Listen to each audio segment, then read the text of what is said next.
জানিস, পৃথিবীতে আমার বলতে শুধু ওই মানুষটাই আছে।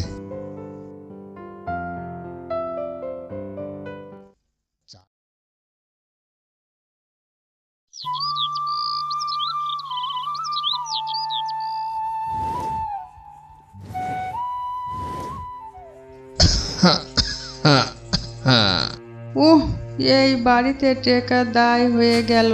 সারাদিন শুধু খক খক আর ঘর ঘর। একদিকে সংসারের নিত্যদিনের অভাব, দুবেলা ভাত জোটে না, তার উপর এই মরণাপন্ন রোগীর জ্বালা। মা, আস্তে কথা বলো না। দাদুর খুব কষ্ট হচ্ছে। দাদু তো কাল রাত থেকে কিছু খায়নি। তুই থাম তো, তোর দাদুর আর খেয়ে কাজ নেই। সবাই তো বলেই দিয়েছে যে এই রোগ আর জীবনেও সারবে না। তার যখন বাঁচার কোনো আশাই নেই, তখন বিছানায় আঁকড়ে পড়ে থেকে আমাদের জ্বালানোর কি দরকার?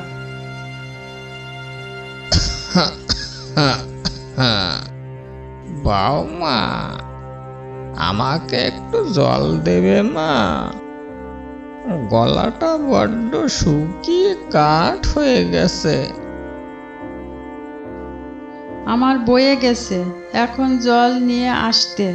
তোমার ওই গুণধর ছেলে কাজে গেছে, সে নবাব ফিরে আসুক, তাকেই বলো জল দিতে।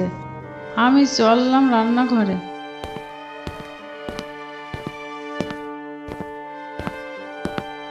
রতন ক্লান্ত মুখে ঘরে ঢোকে।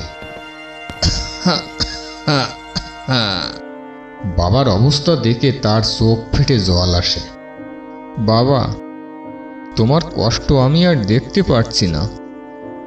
আমি তো কত জায়গায় গেলাম, কিন্তু সবাই হাত তুলে নিয়েছে।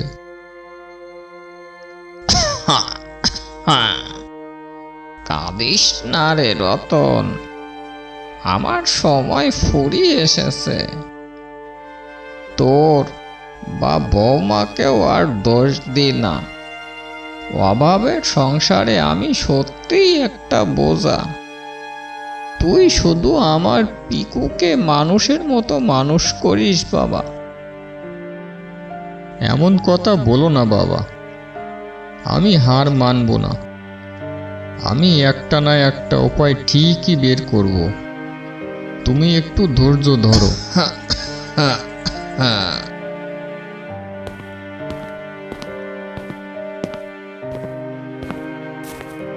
রতন দিশেহারা হয়ে কাঁদতে কাঁদতে বনের ভিতরে অনেক দূরে চলে এসেছে।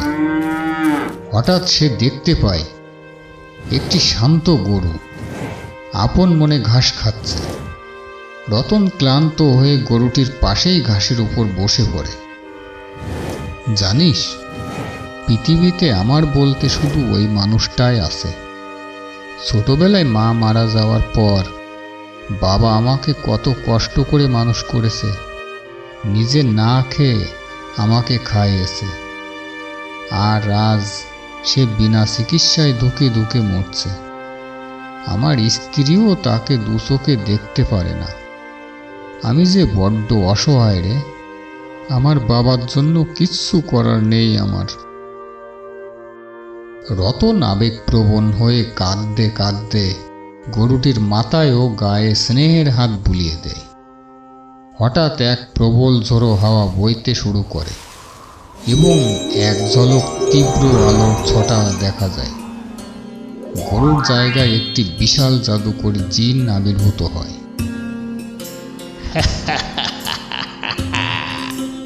ভয় পেও না যুবক, আমি এক অভিশপ্ত জিন।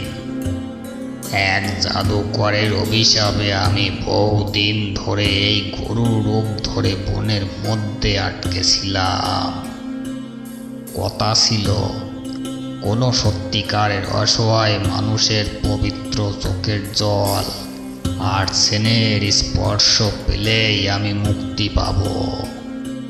আজ তোমার স্পর্শে আমি সাপ মুক্ত হলাম। বলো তুমি কি চাও? আমি তোমার যে কোনো একটি ইচ্ছা পূরণ করব। আপনি জিন? আমার ধন সম্পদ কিছুই চাই না।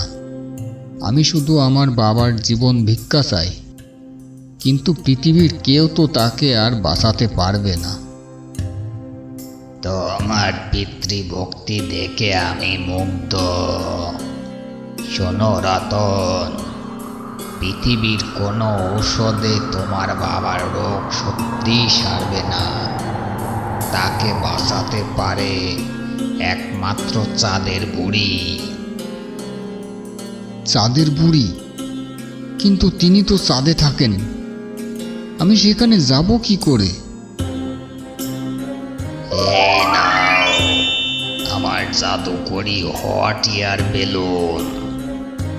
এটি খোলা আকাশের নিচে মেলে ধরলে এক বিশাল বেলুনে পরিণত হবে। এই বেলুন তোমাকে সোজা মেঘের ওপারে চাঁদের দেশে নিয়ে যাবে। চাঁদের বুড়ির কাছে গিয়ে এক শিশি জাদুর ঔষধ চেয়ে আনবে। যাও, সময় নষ্ট করো না। জিন একটি লাল থলি রতনের হাতে দেয়।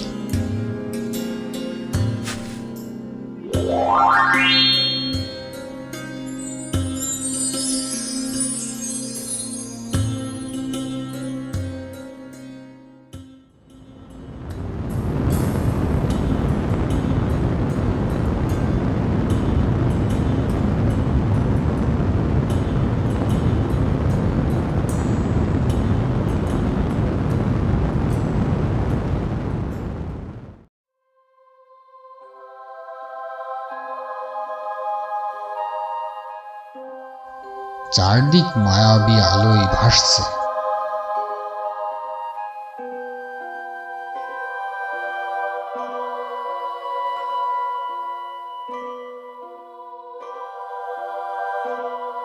নতুন জাদুকরি হট এয়ার বেলুন থেকে নেমে দেখে একটু দূরেই এক বৃদ্ধা আপন মনে ঘুরে বেড়াচ্ছে। তিনিই চাঁদের বুড়ি।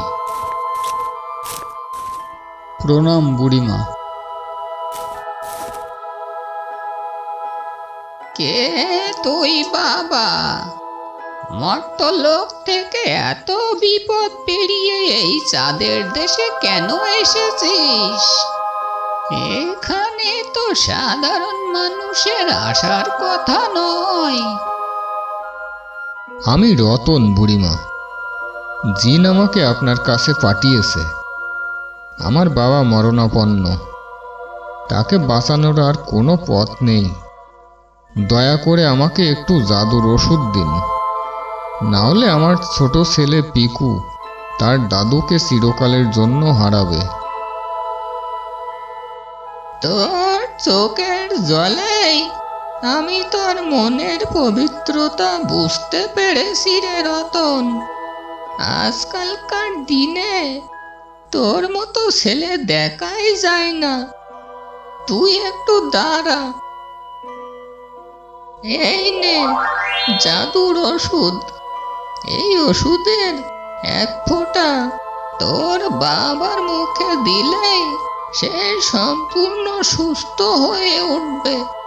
যা, তাড়াতাড়ি ফিরে যা।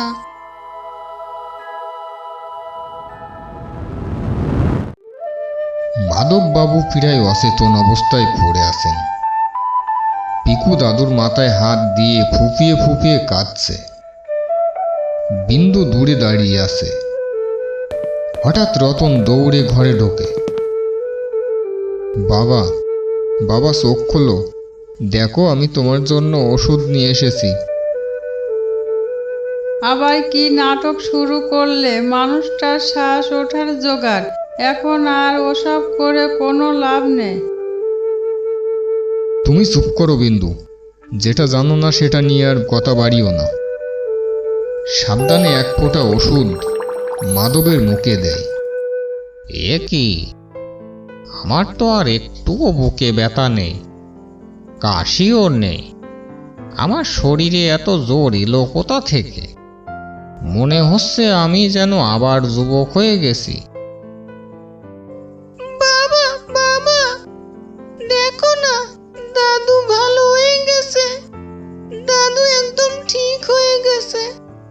দাদুর সাথে আবার খেলতে পারবো, কি মজা। এ কিভাবে সম্ভব রতন? তুমি এ কি জাদু করলে? আমাকে ক্ষমা করে দাও রতন, আমি খুব বড় ভুল করেছি। আমি আর কখনো বাবার সাথে এমন খারাপ ব্যবহার করব না। বাবা, আমাকে মাফ করে দিন। এ জাদু আমার ভালোবাসার আর ওই জিনের দয়ার। বাবা, আজ থেকে আমরা সবাই মিলে এই বাড়িতে সুখে থাকব। কেউ আর কাউকে অবহেলা করবে না।